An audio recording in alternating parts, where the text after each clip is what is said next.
Dragi moji, ako vam ja kažem da je to četvrtina, dakle, ja prvi dio, sad dolazi moja draga koleginica, moram reći draga jer ona je zaista super osoba, ona će pjevat ono, kao što ona zna ta u komadu odraditi, a onda ja ostajem s vama, prije nego što jednim velikim pljeskom, jer on je došao tu među nas, na poziv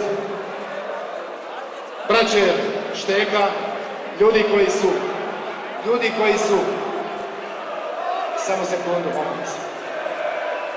Tako je, dobro je.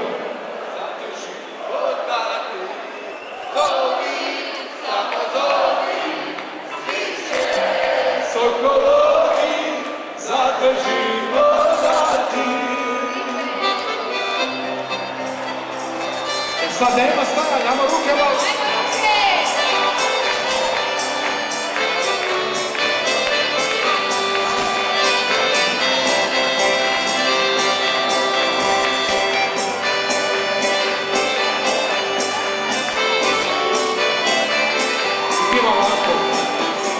Bosna Lika, to je naša Lika. Bosna Lika, to je naša Lika. Zovi, stiče, sokolovi, za te život dati. Zovi, samo zovi, sviše.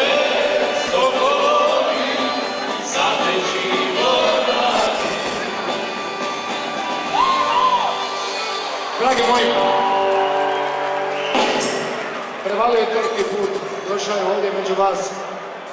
Ako vas molim, samo malo, molim vas, momak. Hoćemo još. Samo jedna sekunda, nešto velimo, ima on još do 3 sata puno vremena. Ali za ove koji su došli iz Hrvatske, pozdraviti vas ovdje od srca i vidjeli ste sami, braća Šteke su ti koji su napravili organizaciju, jer rijetko je u ovo zadnje vrijeme da se govori o noći Hrvata u Njemačkoj. Zato je na veliki pljesak, molim. Stipan Šteko i Boško, svi su oni tu koji su, i moj trener, naravno. John je tu, mislim. Zato vam želim reći, a nemojte ni misliti da je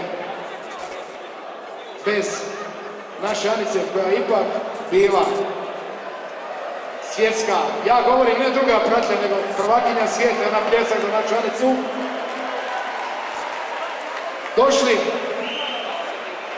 došli poduprijet i kazat ono što misle vi mladi posebno. A to je glasajte za Primorca, ja ću reći ako neće. Evo, dakle, ono što vi svi osjećate, vi mladi, a stariji zna se, to je to, napravit ćemo ovako, da 10. ja ne govorim 27. bilo bi malo nerealno, ali 10. siječnja pozdravimo našeg novog hrvatskog predsjednika doktora Dragana Primorca. Sve vas volim, vraćam se u Zagreb, ali želim zahvaliti braće Šteke, su napravili veliku stvar. Živjela Hrvatska, živjela Bog!